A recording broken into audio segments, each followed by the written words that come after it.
So, What? I, You still there? yeah, I'm still here. Can you hear me? Let me.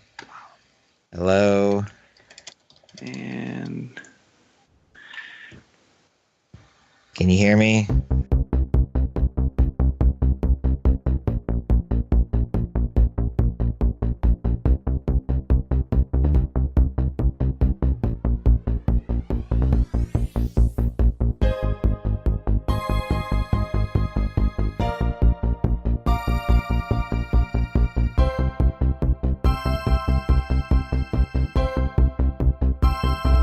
What's up, y'all? My name is Patrick Ryan, and I am joined by my co-host Vince Chapman.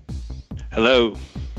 And Mr. Bones could not be with us today. He had some work he had to do out there, living the American dream and capitalism and all that cool stuff. So, I guess He's if too you're busy listening, for us. yeah, I guess if you're listening to this and you're anti-capitalist, we're sorry. Hopefully, you continue to listen to us.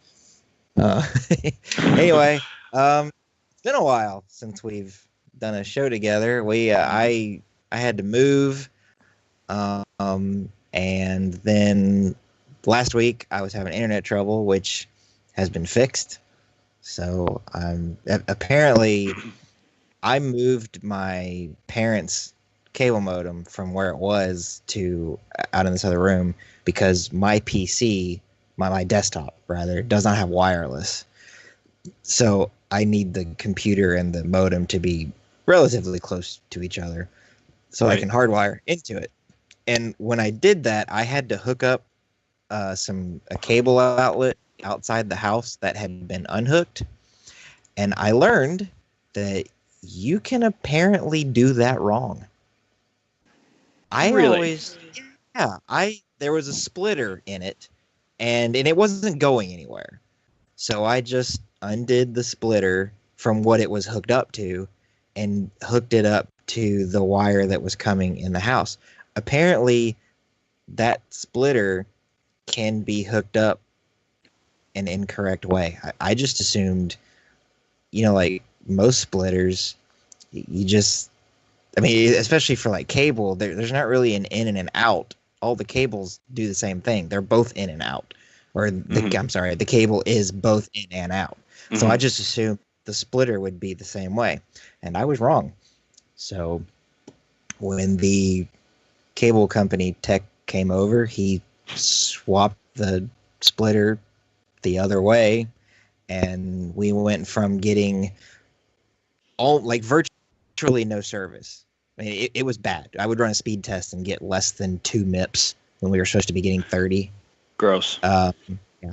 And well, actually, we should have been getting more than 30, but Mm-hmm. that's a different part of it. The cable modem that my parents had was not capable of doing anything higher than 30. So they actually just got a new one. It's sitting on my bed, and I decided to install it after we did this because the last thing I want to do is install it now, and then the internet not work, and me need to have the internet to do this. Yes. Anyway, Wow. that's the long way of saying I screwed up the internet, and I had to come out here and fix it, but it's working now. So Sweet. Hey, it happens. heck yeah. So anyway, how you been doing? Doing all right. Just really busy. Got a lot going on here at work, at the church. Got a lot of stuff happening. Recarpeting, our annex building, and tonight we got a group going and handing out some stuff to the homeless in Tulsa. So that's really cool. So there's just a lot going on, but I love it. Wouldn't have it any other way. Cool. I'm trying to remember whereabouts in the country do you live? Just about 30 miles east of Tulsa, Okay. Oklahoma. Tulsa, Oklahoma. So, Yep. because at the time of this recording, Louisiana's in pretty bad shape weather-wise. Is any of are you getting the tail end of that or anything? Very little, if any at all. We haven't really seen any bad weather as of yet. Whether we will get any or not, I think that still remains to be seen. But haven't gotten any so far. So Yeah. Okay. Um. Yeah, we at the other podcast that I do, Original Gamers Podcast, our sound guy lives in Louisiana. It sounds like Hmm. he's fine and like his household and everything, but his church is a relief center or something. So that's what he was doing all this weekend, and we had to record without him, but we made it Oh, work. bummer. Sounds Yeah. like he's doing good, and the recovery effort there is well underway. So if you're out there listening and you're the praying type, be praying for people in Louisiana because For they're having sure. a rough time right about now. So Yep.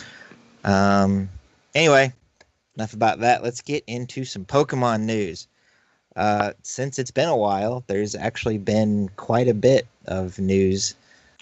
So let's start with the latest little bit of news. Pokemon Go has now been updated to version 0.35, which technically means it's still in beta since it's not a 1 point something Hmm. version. This and if you're the technical type and you pay attention to any of that, you know it's interesting, but I don't think it's really affecting us much. I mean, the app works for the most part, so and it's released. It would be like somebody who played Minecraft before it was technically released, really caring about the version number. Because there for a while, you could go pay whatever it was, $10 or $20 for Minecraft on PC, and it was technically still in beta, even though the everything worked for the most part. Right. But anyway, so what got added in this most recent update is there's now this feature called appraisal. You open up your Pokedex, or not your Pokedex, your inventory where your Pokemon are, and tap a Pokemon, and it brings up, where you can see to evolve them and see what limited stats it gives you and all that stuff. And there's that little menu where they shoved transfer. If you tap the menu, there's now a third option in there. So it's you can favorite it, and then there's the new option which is called appraisal, and then transfer is at the bottom. And so I tried it out, and it kind of seems like its real purpose is to kind of give the team leaders a little bit more personality, because before now, you were on a team and you knew your team leader's name and what he looked like. That was pretty much it. You didn't have a whole lot of interaction with him. But the team leader will come out and he'll tell you, like, so I'm on Instinct, so that my team leader is Spark, and he comes out and he's like, hey, you got a pretty decent Venusaur. His best stat is his HP, and this is the tiniest Venusaur I've ever seen. Which that was in a comment about my Venusaur's weight, I think. Right. Yep. And I'm not sure why. I mean, Pokemon weight has always been a part of the game. If you look in the there's always been, hey, this Pokemon weighs X number of kilograms. As far as I know, how big it is or how small it is has absolutely no effect whatsoever on how the Pokemon fights. Right. So I'm not. That was my understanding too. Yeah. So I'm not sure why Spark felt the need to mention to me that it was the smallest Venusaur he'd ever seen. Of course, that's a canned, I guess.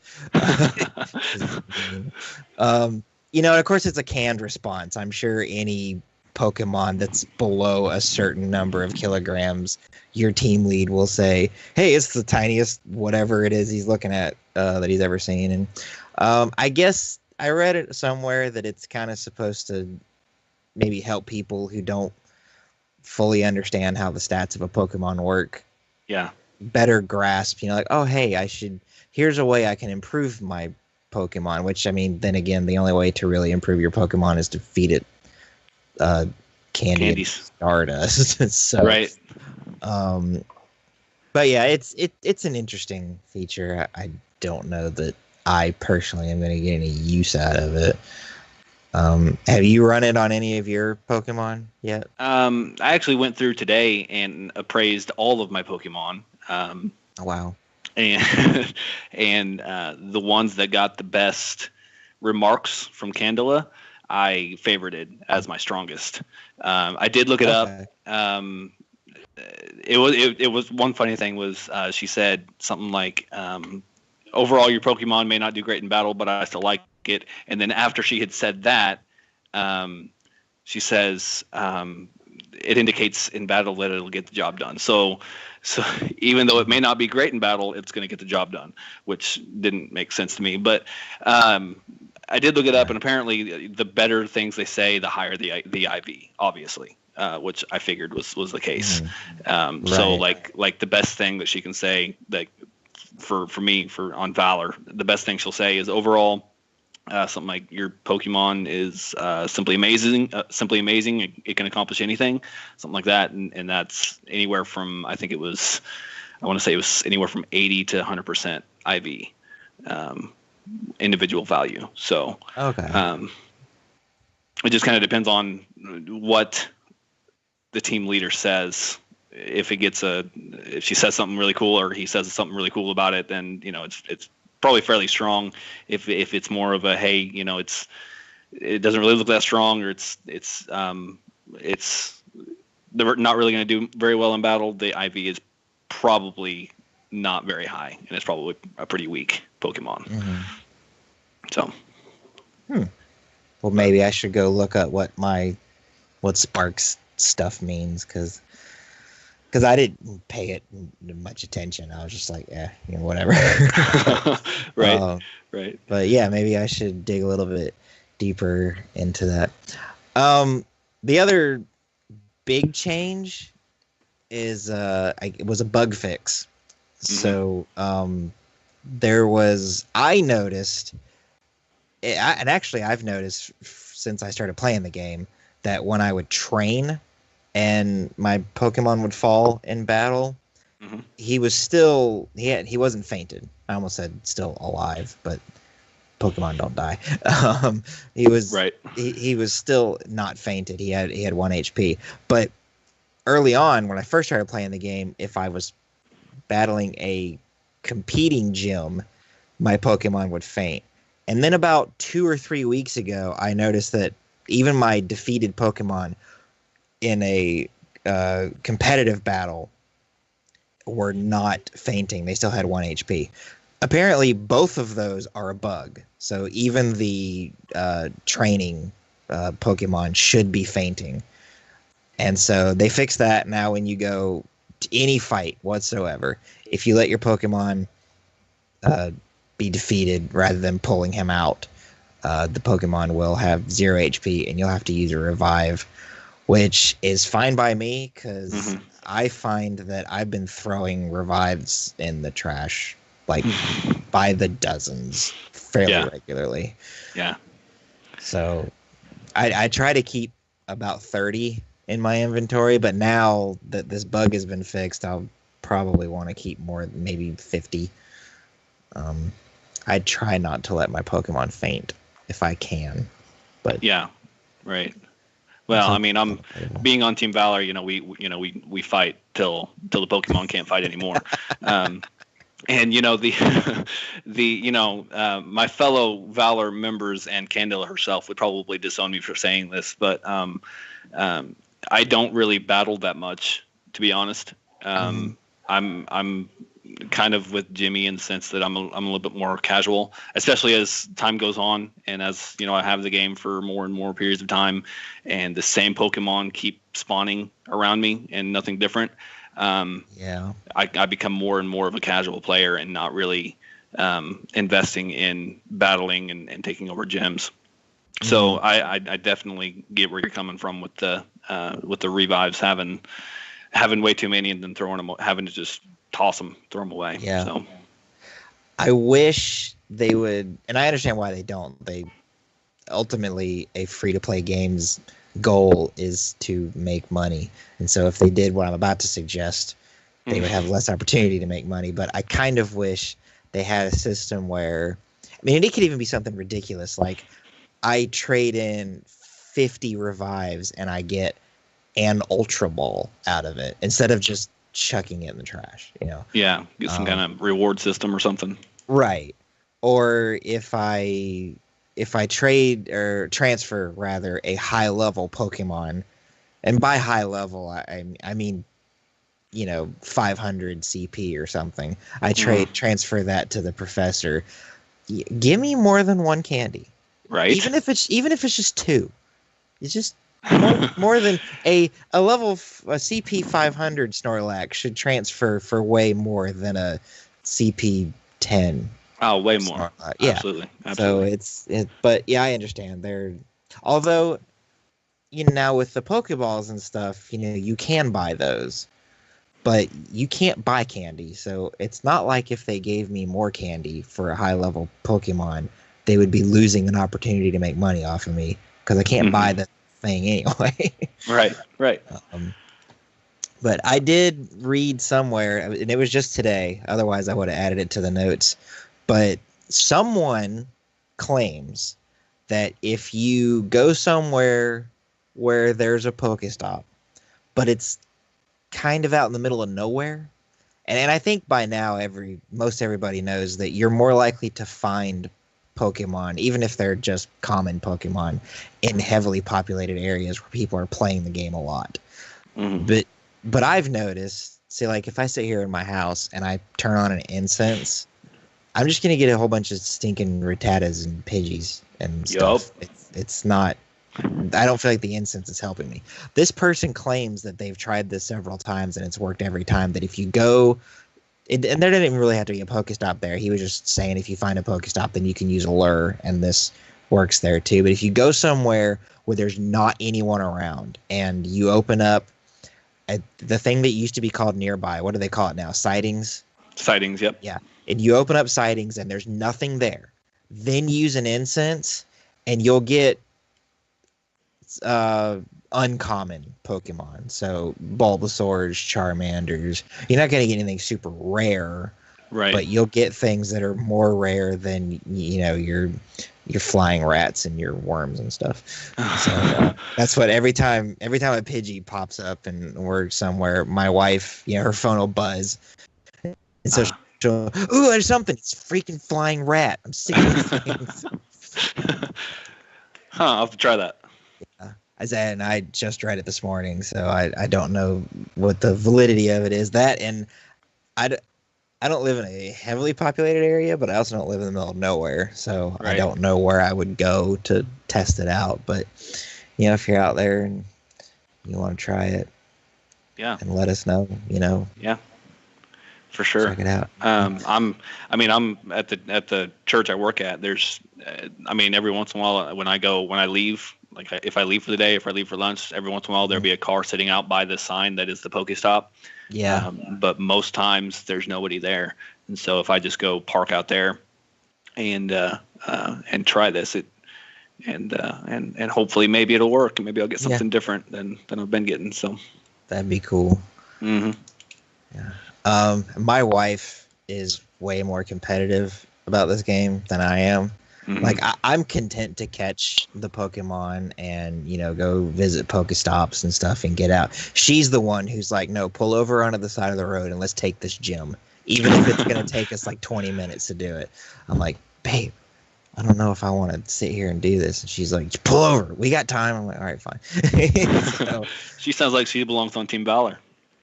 She might. Actually, that's the team, because I started the game at first and had already picked Instinct. And when I told her, I was like, hey, I'm on Team Instinct. You should join the same team that I am on. She picked Valor. And then when she figured out that it would be way more fun if we were on the same team, she's got 2 Google accounts. So she stopped using the one. And now she's using a different one. And she joined Team Instinct. Which... Traitor. Yeah. Wow. That's terrible. I'll let her know you think that. Please do so. Like there's some Valor people gunning for you. And actually, you'll be able to do that soon because Niantic has confirmed some tentative release windows, and they're not even really dates because they didn't say what day. But they've confirmed that Pokemon trading is coming in October of this year, so that's not too far from now. Super excited for that. Yeah, player versus player battles are coming December of this year or January of next year. I would, just because I pay attention to video game releases, anytime I see a window and they're like, oh yeah, like sometime in this quarter, I'm always like, oh, so the last week of the quarter is when you're planning on doing this. Right. So it was like when Nintendo announced, before they said that the NX was coming in March of 2017, they were just saying, quarter one of 2017. It's like, yeah, so March. Right. Otherwise, you would just tell me. And then they're adding the Gen 2 Pokedex in May of next year. So I'm excited about the battles, but the trading and the Gen 2 Pokedex are definitely the two that have piqued my interest. And I'm trying to remember. I want to say the Gen 2 Pokedex added 100. I don't think it was a whole 150. No, I think it was 100. Yeah. Yeah. So you like the legendaries in that were Ho-Oh and is it Lugia? Yes. The blue thing, yeah. The blue bird, yes. And I don't remember what the starters were. Man, I don't either now. Was one of them Trico? Or was that Gen 3? I don't remember now. I don't know, because when they came out, I skipped that gen. I had I played Gen 1, and then even though I really, really, really, really enjoyed Gen 1, for whatever reason, the next game that I played was a DS game.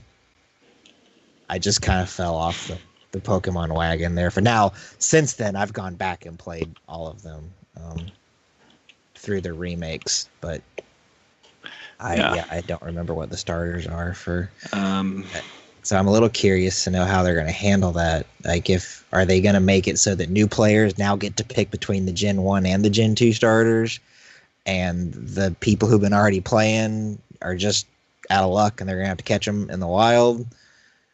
I'm not really sure. I think Jimmy mentioned. Yeah, my assumption is that they'll just release them into the wild, and that new players I think would get a chance to pick between the three of them, but existing players would have to catch them in the wild. Yeah. That's my assumption. Yeah, which is fine with me because everyone knows Bulbasaur is the best. I got them. I went ahead and pulled them up right here. All right. So the grass type is Chikorita. The fire type, Psyquindil. Mispronunciation. Cyndaquil. And then the water type is Totodile. And I think that's the only one that I picked a water type instead of fire as my starter. Yeah. So that's the porcupine looking thing. Mm-hmm. And obviously that's the what'd you say, Totodile. Totodile. Uh-huh. He looks like a crocodile, right? Right, a blue crocodile. Yeah. Oh. And then what's the grass one look like again? Chikorita is kind of a dog type looking without a snout, and it's got a leaf on its head. Okay. Coming up off its head. But he's up on his hind legs, right? He doesn't walk on all fours. No, Chikorita is on all fours. Totodile is on his hind legs. Okay. Well, now I'm just gonna. Yeah. Yeah. Totodile is on hind legs. Totodile and Cyndaquil are both on their hind legs. Okay.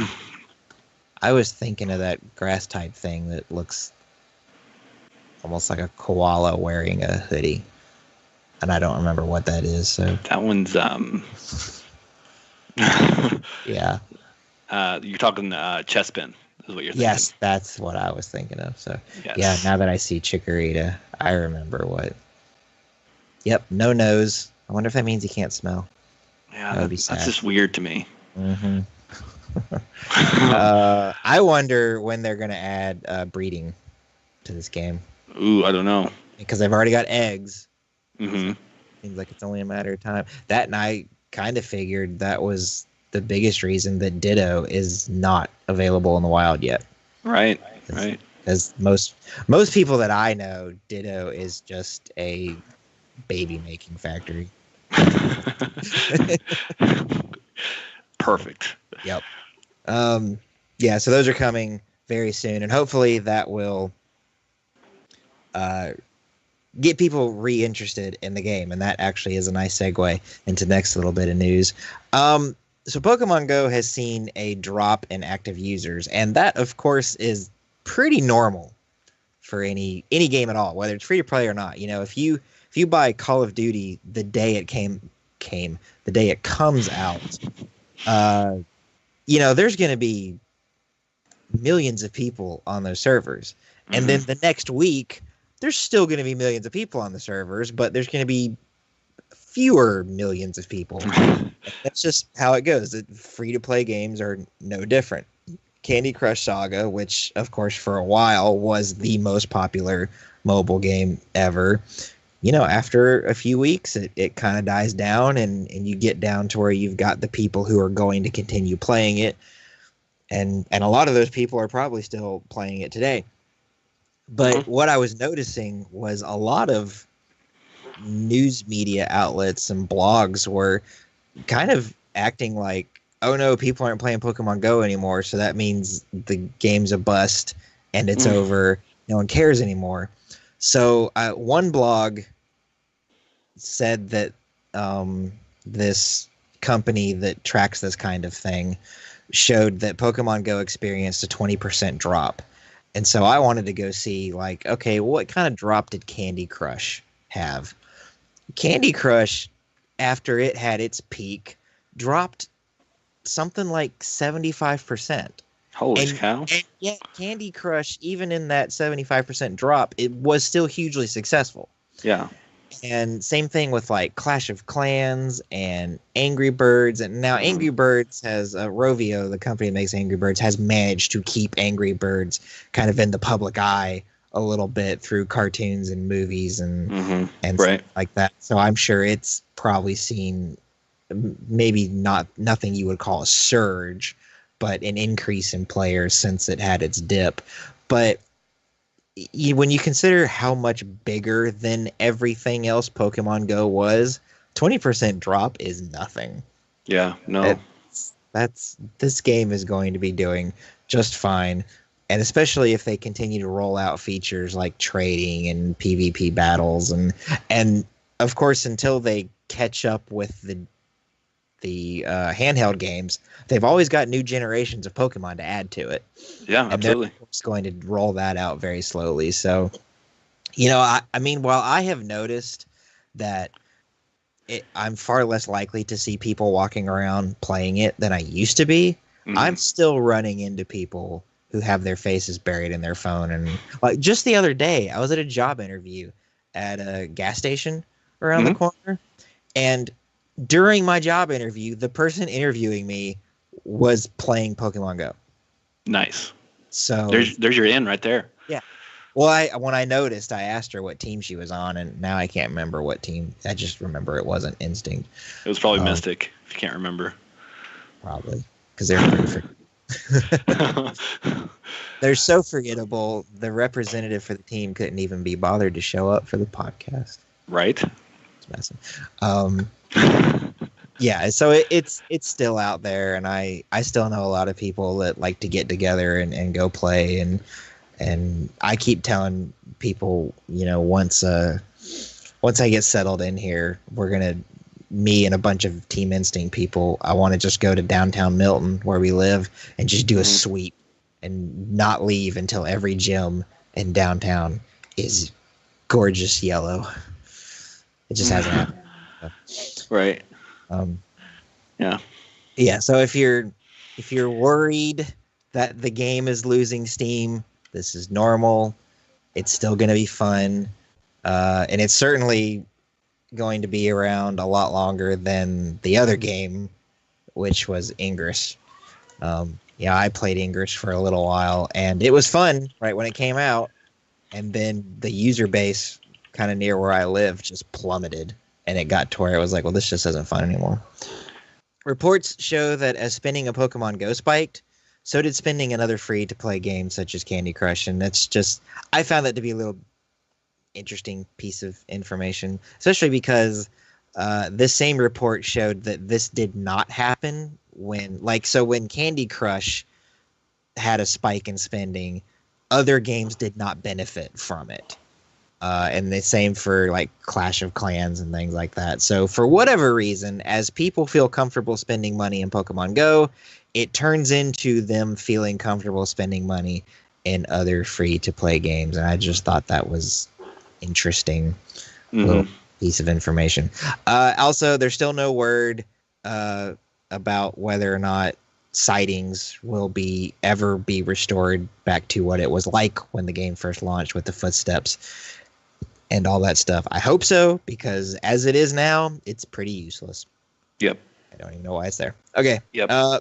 Well, that's been the show this week. Hopefully next week we'll have fewer technical problems and Jimmy will be able to join us. Since he's not here, although last time I took his line, he got mad at me. I'm not going to do that this time. I'm just going to tell you Jimmy's not here to tell you things that he would tell you. Vince, where can we find you on? You can find me facebook.com/Vince Chapman Writes and on Twitter @Chapman_Vince. You can find me facebook.com/Above Park Productions, @Patrick Proper on Twitter. I host the Original Gamers podcast at ogcast.podbean.com. I host gaming events for CrossForge Gaming. That's crossforgegaming.com, which that will just take you to the Facebook page. So don't freak out when there's not a regular web page there. And I have my website, patrickallenryan.com, and from there you can find my YouTube channel. So thanks for tuning in. Enjoy the little whatever music I decide to put at the end of the show. And we'll see you next week. Bye. Always on point.